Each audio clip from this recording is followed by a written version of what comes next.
ತಡೆಗಟ್ಟಲು ಹೇರಲಾಗಿದ್ದ ಲಾಕ್ಡೌನ್ನಿಂದ ಕೇವಲ ಜನಸಾಮಾನ್ಯರಿಗೆ ಮಾತ್ರ ತೊಂದರೆ ಆಗಿರಲಿಲ್ಲ. ಕಳೆದ 10 ತಿಂಗಳಿಂದ ಶಾಲೆ ಶುರುವಾಗದ ಹಿನ್ನೆಲೆ ಮಕ್ಕಳ ಕಲಿಕೆಗೆ ತೊಂದರೆಯಾಗಿತ್ತು. ಆದರೆ ಇದೀಗ ಇಂಥ ಭಯ ಬೇಡ. ಎಸ್ಎಸ್ಎಲ್ಸಿ ಸ್ಟೂಡೆಂಟ್ಸ್ ಜ್ಞಾನಾರ್ಜನೆಗಾಗಿ ಡಿಜಿ ಸ್ಕಾಲರ್ ಸಹಭಾಗಿತ್ವದಲ್ಲಿ TV5 ವಿದ್ಯಾರ್ಥಿಗಳಿಗಾಗಿಯೇ ತಂದಿದೆ ಒಂದು ಸುವರ್ಣಾವಕಾಶ.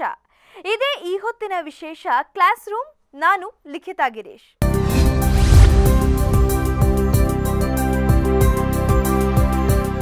ವಿದ್ಯಾರ್ಥಿಗಳೇ, ಇವತ್ತಿನ ಕ್ಲಾಸ್ನಲ್ಲಿ ಘನಾಕೃತಿಗಳು ಮತ್ತು ಅರ್ಧಗೋಳದ ಬಗ್ಗೆ ನಮ್ಮ ಶಿಕ್ಷಕರು ಪಾಠ ಹೇಳಿಕೊಡಲಿದ್ದಾರೆ. ನೋಡಿ. Hello students. Today we are going to discuss 10th standard mathematics.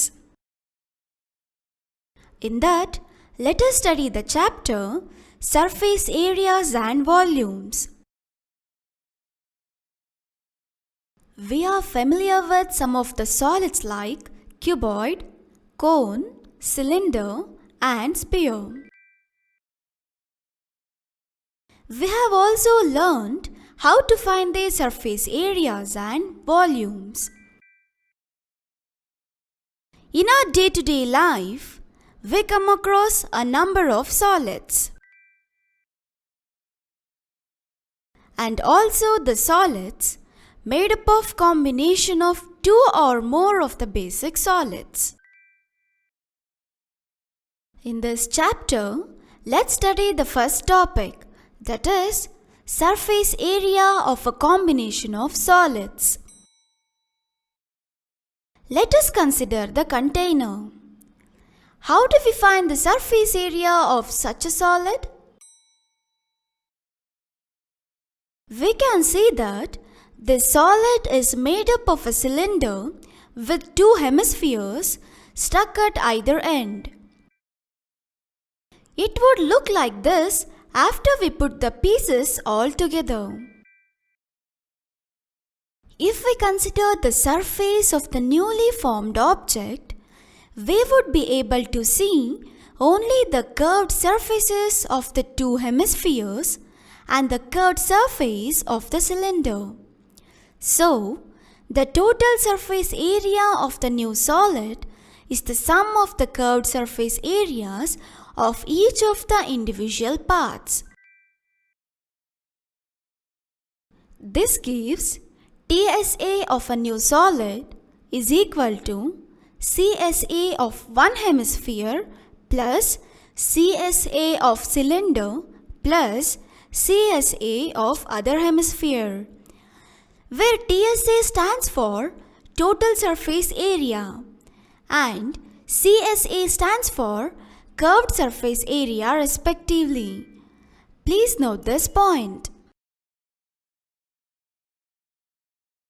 Now let's recall surface area of solids. The formula of most often used solid figures are listed here. First one is cube. Lateral surface area of cube, that is area of 4 walls, is equal to 4 sides square. Total surface area of cube is equal to 6 sides square. Next one is hemisphere. Curved surface area of hemisphere is equal to 2 pi r square. Total surface area of hemisphere is equal to 3 pi r square, where r is the radius of the hemisphere. Now, let's consider an example. The decorative block is made of two solids, a cube and a hemisphere. The base of the block is a cube with edge 5 cm and the hemisphere fixed on the top as a diameter of 4.2 cm. Find the total surface area of the block. Here, take pi is equal to 22/7. Let's solve this. Here, the given cube edge is 5 cm. The total surface area of the cube is equal to 6 into 8 square, that is equal to 6 into 5 into 5 centimeter square, that is equal to 150 centimeter square. So, the surface area of the block is equal to total surface area of cube minus base area of hemisphere plus curved surface area of hemisphere. So, we know that curved surface area of hemisphere is equal to 2 pi r square, where r is the radius of the hemisphere. Here, total surface area of cube is 150 minus base area of hemisphere is pi r square plus curved surface area of hemisphere is 2 pi r square. Here, minus pi r square get cancelled. So, the remaining is 150 plus pi r square into centimeter square. That is equal to 150 centimeter square plus pi is 22 by 7 into r square is 4.2 by 2 into 4.2 by 2 centimeter square. This is equal to 150 centimeter square plus 22 by 7 into 2.1 into 2.1 centimeter square. So that we get 150 centimeter square plus 22 by 7 into 4.41 centimeter square. That is equal to 150 centimeter square plus 3.14 into 4.41 centimeter square. 150 plus 13.84 centimeter square. So, by adding this we get the answer 163.86 centimeter square. So, the surface area of the block is equal to 163.86 centimeter square. Now, let's learn the next topic, volume of a combination of solids. To understand volume of a combination of solids better, let's recall volume of solids. The formula of most often used solid figures are listed here. Next one is cylinder. Volume of cylinder is equal to pi r square h, where r stands for radius and h stands for height of the cylinder. Next one is cone. Volume of cone is equal to 1 by 3 pi r square h, where r stands for radius and h stands for height of the cone. Next one is hemisphere. Volume of hemisphere is equal to 2 by 3 pi r cube, where r is the radius of the hemisphere. Let's look into an example. A solid toy is in the form of a hemisphere surmounted by a right circular cone. The height of the cone is 2 cm and the diameter of the base is 4 cm. Determine the volume of the toy. If a right circular cylinder circumscribes the toy, find the difference of the volumes of the cylinder and the toy. Here, take pi is equal to 3.14. Let's solve this. Let BPC be the hemisphere and ABC be the cone standing on the base of the hemisphere. The radius BO of the hemisphere as well as of the cone is equal to 1 by 2 into 4 cm, that is equal to 2 centimeter. Volume of toy is equal to volume of hemisphere plus volume of cone. So volume of the toy is equal to 2 by 3 pi r cube plus 1 by 3 pi r square h. That is equal to 2 by 3 into 3.14 into 2 cube plus 1 by 3 into 3.14 into 2 square into 2 centimeter cube. 2 by 3 is 0.67 into 3.14 into 2 cube is 8 plus 1 by 3 is 0.33 into 3.14 into 2 square is 4 and 4 is multiplied with 2. So we will get answer 8. That is equal to 0.67 into 3.14 into 8 is 16.8304 plus 0.33 into 3.14 into 8 is 8.2896. By adding this, we will get 25.12. Therefore, the total answer we got is 25.12 centimeter cube.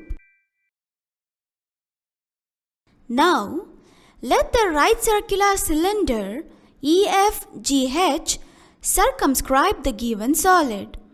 The radius of the base of the right circular cylinder is equal to HP is equal to BO, that is equal to 2 centimeter, and its height is EH, that is equal to AO plus OP, that is equal to 2 plus 2 centimeter, that is 4 centimeter. So, the volume required is equal to volume of the right circular cylinder minus volume of the toy. Volume of the right circular cylinder is pi r square h minus volume of the toy is 25.12. So, 3.14 into 2 square into 4 minus 25.12 centimeter cube. By multiplying 3.14 into 2 square into 4, we'll get 50.24. By subtracting 25.12 in 50.24, we'll get the answer 25.12 centimeter cube. Hence, the required difference of the two volumes is equal to 25.12 centimeter cube. ವಿದ್ಯಾರ್ಥಿಗಳೇ, ಇಂದು ನಾವು 10ನೇ ತರಗತಿ ಗಣಿತವನ್ನು ಕಲಿಯಲಿದ್ದೇವೆ. ಅಧ್ಯಾಯ ಮೇಲ್ಮೈ ವಿಸ್ತೀರ್ಣಗಳು ಮತ್ತು ಘನಫಲಗಳು. ಇಲ್ಲಿ ತೋರಿರುವ ಘನಾಕೃತಿಗಳನ್ನು ನಾವು ಆಯತಘನ, ಶಂಕು, ಸಿಲಿಂಡರ್ ಮತ್ತು ಗೋಳದ ಬಗ್ಗೆ ಚಿರಪರಿಚಿತರಾಗಿದ್ದೇವೆ. ಹಾಗೆಯೇ ಅವುಗಳ ಮೇಲ್ಮೈ ವಿಸ್ತೀರ್ಣ ಹಾಗೂ ಘನಫಲಗಳನ್ನು ಕಂಡುಹಿಡಿಯುವ ವಿಧಾನವನ್ನು ತಿಳಿದಿದ್ದೇವೆ. ಇಲ್ಲಿ ತೋರಿರುವ ಘನಾಕೃತಿಗಳನ್ನು ನಮ್ಮ ನಿತ್ಯ ಜೀವನದಲ್ಲಿ ಕಾಣುತ್ತೇವೆ ಹಾಗೂ 2 ಅಥವಾ ಅದಕ್ಕಿಂತ ಹೆಚ್ಚು ಮೂಲ ಘನಾಕೃತಿಗಳನ್ನು ಜೋಡಿಸಿ ಮಾಡಿದ ಘನಾಕೃತಿಗಳನ್ನೂ ಸಹ ನೋಡಿರುತ್ತೇವೆ. ಈ ಅಧ್ಯಾಯದಲ್ಲಿ ಮೊದಲಿಗೆ ಜೋಡಿಸಿದ ಘನಗಳ ಮೇಲ್ಮೈ ವಿಸ್ತೀರ್ಣದ ಬಗ್ಗೆ ಅಧ್ಯಯನ ಮಾಡೋಣ. ಈಗ ನಾವು ಒಂದು ಸಂಗ್ರಹಕವನ್ನು ತೆಗೆದುಕೊಳ್ಳೋಣ. ಇಂತಹ ಘನವಸ್ತುಗಳ ಮೇಲ್ಮೈ ವಿಸ್ತೀರ್ಣವನ್ನು ಹೇಗೆ ಕಂಡುಹಿಡಿಯಬಹುದು? ಈ ಘನಾಕೃತಿಯಲ್ಲಿ ಸಿಲಿಂಡರಿನ 2 ಪಾದಗಳಲ್ಲಿ ಅರ್ಧಗೋಳವನ್ನು ಅಳವಡಿಸಲಾಗಿದೆ ಎಂದು ನಾವು ಕಾಣಬಹುದು. ಈ 3 ಭಾಗಗಳನ್ನು ಒಟ್ಟಿಗೆ ಸೇರಿಸಿದ ನಂತರ ಇಲ್ಲಿರುವಂತೆ ಕಾಣುತ್ತದೆ. ಹೊಸದಾಗಿ ರೂಪುಗೊಂಡ ಘನಾಕೃತಿಯ ಮೇಲ್ಮೈ ವಿಸ್ತೀರ್ಣವನ್ನು ಪರಿಗಣಿಸಿದರೆ ನಾವು 2 ಅರ್ಧಗೋಳದ ವಕ್ರ ಮೇಲ್ಮೈ ವಿಸ್ತೀರ್ಣಗಳನ್ನು ಮತ್ತು ಸಿಲಿಂಡರಿನ ವಕ್ರ ಮೇಲ್ಮೈ ವಿಸ್ತೀರ್ಣವನ್ನು ಮಾತ್ರ ಕಾಣಬಹುದು. ಹೀಗಾಗಿ ಹೊಸದಾಗಿ ಉಂಟಾದ ಘನವಸ್ತುವಿನ ಒಟ್ಟು ಮೇಲ್ಮೈ ವಿಸ್ತೀರ್ಣವು ಪ್ರತಿ ಬಿಡಿ ಭಾಗಗಳ ವಕ್ರ ಮೇಲ್ಮೈ ವಿಸ್ತೀರ್ಣದ ಮೊತ್ತಕ್ಕೆ ಸಮವಾಗಿರುತ್ತದೆ. ಇದನ್ನು ನಾವು ಹೊಸಘನದ ಒಟ್ಟು ಮೇಲ್ಮೈ ವಿಸ್ತೀರ್ಣ = ಮೊದಲ ಅರ್ಧಗೋಳದ ವಕ್ರ ಮೇಲ್ಮೈ ವಿಸ್ತೀರ್ಣ ಪ್ಲಸ್ ಸಿಲಿಂಡರಿನ ವಕ್ರ ಮೇಲ್ಮೈ ವಿಸ್ತೀರ್ಣ ಪ್ಲಸ್ ಎರಡನೆಯ ಅರ್ಧಗೋಳದ ವಕ್ರ ಮೇಲ್ಮೈ ವಿಸ್ತೀರ್ಣ ಎಂದು ಸೂಚಿಸುತ್ತೇವೆ. ಈಗ ಜೋಡಿಸಿದ ಘನಗಳ ಮೇಲ್ಮೈ ವಿಸ್ತೀರ್ಣದ ಬಗ್ಗೆ ಹೆಚ್ಚಾಗಿ ತಿಳಿಯಲು ಘನಗಳ ಮೇಲ್ಮೈ ವಿಸ್ತೀರ್ಣವನ್ನು ನೆನಪಿಸಿಕೊಳ್ಳುವುದು ಅತ್ಯವಶ್ಯಕ. ಘನಾಕೃತಿಗಳಿಗೆ ಹೆಚ್ಚಾಗಿ ಬಳಸುವ ಸೂತ್ರಗಳನ್ನು ಇಲ್ಲಿ ನಾವು ಕಾಣಬಹುದು. ಮೊದಲಿಗೆ ಘನದ ಪಾರ್ಶ್ವ ಮೇಲ್ಮೈ ವಿಸ್ತೀರ್ಣ = 4 × a². ಘನದ ಪೂರ್ಣ ಮೇಲ್ಮೈ ವಿಸ್ತೀರ್ಣ = 6 × a². ಮುಂದಿನದು ಅರ್ಧಗೋಳ. ಅರ್ಧಗೋಳದ ವಕ್ರ ಮೇಲ್ಮೈ ವಿಸ್ತೀರ್ಣ = 2πr². ಅರ್ಧಗೋಳದ ಪೂರ್ಣ ಮೇಲ್ಮೈ ವಿಸ್ತೀರ್ಣ = 3πr². ಇಲ್ಲಿ r ಅರ್ಧಗೋಳದ ತ್ರಿಜ್ಯವಾಗಿದೆ. ಈಗ ಒಂದು ಉದಾಹರಣೆಯನ್ನು ನೋಡೋಣ. ಅಲಂಕಾರಿಕ ವಸ್ತುವು ಒಂದು ಘನಾಕೃತಿ ಮತ್ತು ಒಂದು ಅರ್ಧಗೋಳ ಈ ಎರಡೂ ಘನಗಳಿಂದ ಕೂಡಿದೆ. ವಸ್ತುವಿನ ಪಾದವು 5 ಸೆಂಟಿಮೀಟರ್ ಬಾಹುವನ್ನು ಹೊಂದಿರುವ ಒಂದು ವರ್ಗ ಘನಾಕೃತಿಯಾಗಿದೆ. ಅದರ ಮೇಲೆ 4.2 ಸೆಂಟಿಮೀಟರ್ ವ್ಯಾಸವನ್ನು ಹೊಂದಿರುವ ಅರ್ಧಗೋಳವನ್ನು ಇರಿಸಿದೆ. ವಸ್ತುವಿನ ಪೂರ್ಣ ಮೇಲ್ಮೈ ವಿಸ್ತೀರ್ಣವನ್ನು ಕಂಡುಹಿಡಿಯಿರಿ. ಇಲ್ಲಿ ಪೈಯನ್ನು 22/7 ಎಂದು ತೆಗೆದುಕೊಳ್ಳಿ. ಈಗ ಪರಿಹಾರವನ್ನು ನೋಡೋಣ. ವರ್ಗ ಘನಾಕೃತಿಯ ಒಟ್ಟು ಮೇಲ್ಮೈ ವಿಸ್ತೀರ್ಣ = 6 × ಬಾಹು⁴2. ಆದ್ದರಿಂದ 6 × 5 × 5 ಇದನ್ನು ಗುಣಿಸಿದಾಗ ನಮಗೆ ಸಿಗುವ ಮೊತ್ತ 150 cm². ಹೀಗಾಗಿ ವಸ್ತುವಿನ ಪೂರ್ಣ ಮೇಲ್ಮೈ ವಿಸ್ತೀರ್ಣ = ವರ್ಗ ಘನಾಕೃತಿಯ ಒಟ್ಟು ಮೇಲ್ಮೈ ವಿಸ್ತೀರ್ಣ ಮೈನಸ್ ಅರ್ಧಗೋಳದ ಪಾದದ ವಿಸ್ತೀರ್ಣ ಪ್ಲಸ್ ಅರ್ಧಗೋಳದ ವಕ್ರ ಮೇಲ್ಮೈ ವಿಸ್ತೀರ್ಣ. ನಮಗೆ ತಿಳಿದಿರುವ ಹಾಗೆ ಅರ್ಧಗೋಳದ ವಕ್ರ ಮೇಲ್ಮೈ ವಿಸ್ತೀರ್ಣ = 2πr². ಆದ್ದರಿಂದ ವರ್ಗ ಘನಾಕೃತಿಯ ಒಟ್ಟು ಮೇಲ್ಮೈ ವಿಸ್ತೀರ್ಣ 150 ಮೈನಸ್ ಅರ್ಧಗೋಳದ ಪಾದದ ವಿಸ್ತೀರ್ಣ πr² ಪ್ಲಸ್ ಅರ್ಧಗೋಳದ ವಕ್ರ ಮೇಲ್ಮೈ ವಿಸ್ತೀರ್ಣ 2πr². ಇಲ್ಲಿ -πr² ಮತ್ತು +πr² ರದ್ದುಗೊಳಿಸಲಾಗಿದೆ. ಆದ್ದರಿಂದ 150 ಪ್ಲಸ್ πr² cm²²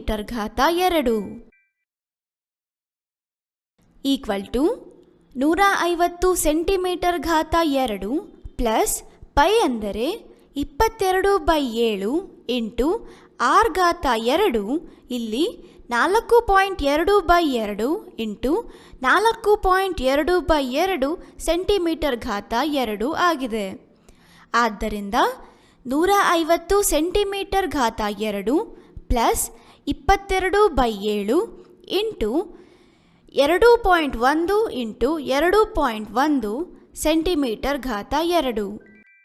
ಆದ್ದರಿಂದ 150 cm² ಪ್ಲಸ್ 22/7 × 4.41 cm². ಈಗ 150 ಸೆಂಟಿಮೀಟರ್ ಘಾತ 2 ಪ್ಲಸ್ 3.14 ಇಂಟು 4.41 ಸೆಂಟಿಮೀಟರ್ ಘಾತ 2. ಇಲ್ಲಿ 3.14 ಮತ್ತು 4.41 ಗುಣಿಸಿದಾಗ ನಮಗೆ 13.84 ಸಿಗುತ್ತದೆ. ಹಾಗಾಗಿ 150 ಪ್ಲಸ್ 13.84 ಸೆಂಟಿಮೀಟರ್ ಘಾತ 2 ಇದನ್ನು ಕೂಡಿಸಿದಾಗ ನಮಗೆ 163.86 ಸೆಂಟಿಮೀಟರ್ ಘಾತ 2 ಸಿಗುತ್ತದೆ. ಆದ್ದರಿಂದ ಅಲಂಕಾರಿಕ ವಸ್ತುವಿನ ಪೂರ್ಣ ಮೇಲ್ಮೈ ವಿಸ್ತೀರ್ಣ ಈಕ್ವಲ್ ಟು 163.86 ಸೆಂಟಿಮೀಟರ್ ಘಾತ 2. ಈಗ ಮುಂದಿನ ವಿಷಯ ಜೋಡಿಸಿದ ಘನಾಕೃತಿಗಳ ಘನಫಲವನ್ನು ನೋಡೋಣ.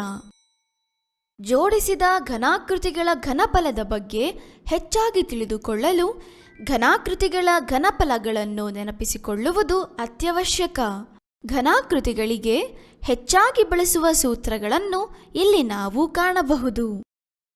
ಈಗ ಸಿಲಿಂಡರ್ನ ಘನಫಲ ಈಕ್ವಲ್ ಟು ಪೈ ಆರ್ ಘಾತ 2 h. ಇಲ್ಲಿ ಆರ್ ಸಿಲಿಂಡರ್ನ ಪಾದದ ತ್ರಿಜ್ಯ ಮತ್ತು h ಸಿಲಿಂಡರ್ನ ಎತ್ತರವಾಗಿದೆ. ಮುಂದಿನದು ಶಂಕುವಿನ ಘನಫಲ ಈಕ್ವಲ್ ಟು 1/3 ಪೈ ಆರ್ ಘಾತ 2 h. ಇಲ್ಲಿ ಆರ್ ಶಂಕುವಿನ ಪಾದದ ತ್ರಿಜ್ಯ ಮತ್ತು h ಅದರ ಎತ್ತರವಾಗಿದೆ. ಮುಂದಿನದು ಅರ್ಧಗೋಳದ ಘನಫಲ ಈಕ್ವಲ್ ಟು 2/3 ಪೈ ಆರ್ ಘಾತ 3. ಇಲ್ಲಿ ಆರ್ ಅರ್ಧಗೋಳದ ತ್ರಿಜ್ಯವಾಗಿದೆ. ಈಗ ಒಂದು ಉದಾಹರಣೆಯನ್ನು ನೋಡೋಣ. ಒಂದು ಘನ ಆಟಿಕೆಯು ಅರ್ಧಗೋಳದ ವೃತ್ತಾಕಾರದ ಪಾದದ ಮೇಲೆ ನೇರ ಪಾದ ಶಂಕುವನ್ನು ಸಂಪೂರ್ಣವಾಗಿ ಇರಿಸಿದೆ. ಶಂಕುವಿನ ಎತ್ತರ 2 ಸೆಂಟಿಮೀಟರ್ ಮತ್ತು ಪಾದದ ವ್ಯಾಸವು 4 ಸೆಂಟಿಮೀಟರ್ ಇದೆ. ಆಟಿಕೆಯ ಘನಫಲವನ್ನು ಕಂಡುಹಿಡಿಯಿರಿ. ಒಂದು ನೇರ ವೃತ್ತ ಪಾದ ಸಿಲಿಂಡರ್ ಆಟಿಕೆಯನ್ನು ಆವೃತಗೊಳಿಸಿದರೆ ಸಿಲಿಂಡರ್ ಮತ್ತು ಆಟಿಕೆಯನ್ನು ಘನಫಲದ ನಡುವಿನ ವ್ಯತ್ಯಾಸವನ್ನು ಕಂಡುಹಿಡಿಯಿರಿ. ಇಲ್ಲಿ ಪೈಯನ್ನು 3.14 ಎಂದು ತೆಗೆದುಕೊಳ್ಳಿ. ಈಗ ಪರಿಹಾರವನ್ನು ನೋಡೋಣ. ಬಿಪಿಸಿಯು ಅರ್ಧಗೋಳ ಮತ್ತು ಎಬಿಸಿ ಶಂಕು ಆಗಿರಲಿ. ಶಂಕುವು ಅರ್ಧಗೋಳದ ಪಾದದ ಮೇಲೆ ನಿಂತಿದೆ. ಆದ್ದರಿಂದ ತ್ರಿಜ್ಯ BO equal to 1/2 into 4 centimetre ಅಂದರೆ 2 ಸೆಂಟಿಮೀಟರ್.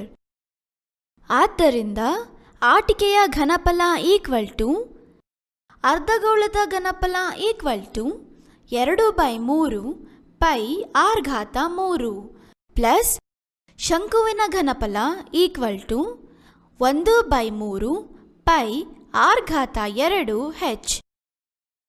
ಆದ್ದರಿಂದ 2/3 into 3.14 into 2⁻³ plus 1/3 into 3.14 into 2⁻² into 2 centimetre ಘಾತ 3. 3 2ರಿಂದ ಭಾಗಿಸಿದಾಗ ನಮಗೆ 0.67 ಸಿಗುತ್ತದೆ.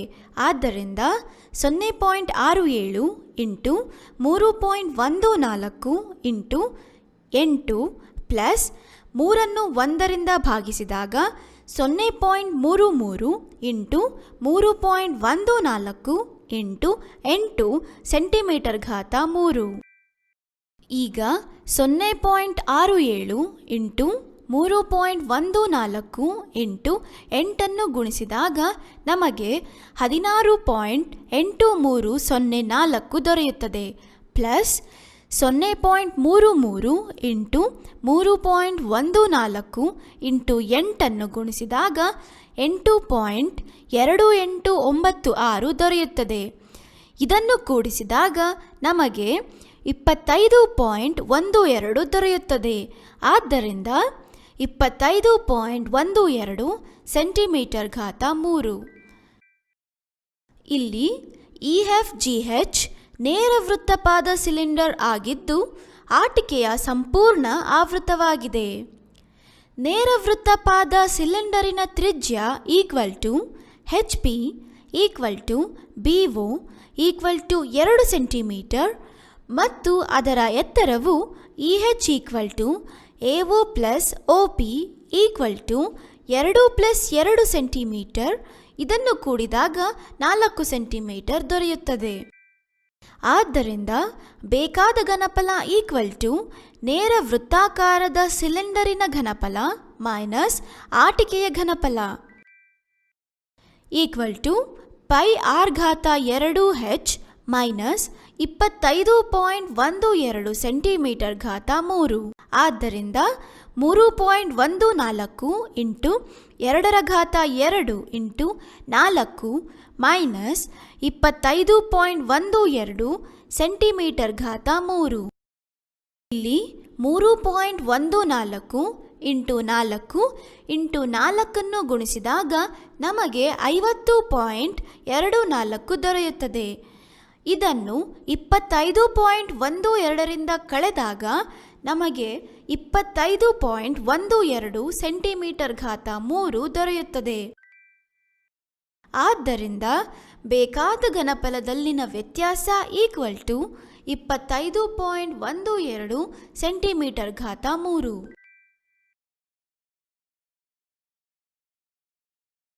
ನಾಳೆ ಇದೇ ಸಮಯಕ್ಕೆ ಡಿಜಿ ಸ್ಕಾಲರ್ ಸಹಭಾಗಿತ್ವದಲ್ಲಿ TV5 ವಿದ್ಯಾರ್ಥಿಗಳಿಗಾಗಿಯೇ ಮತ್ತಷ್ಟು ಮಾಹಿತಿಯೊಂದಿಗೆ ನಿಮ್ಮ ಮುಂದೆ ಬರುತ್ತೆ. ಅಲ್ಲಿವರೆಗೂ ನೋಡ್ತಾ ಇರಿ TV5, ಇದು ವಾಸ್ತವದ ಪ್ರತಿರೂಪ.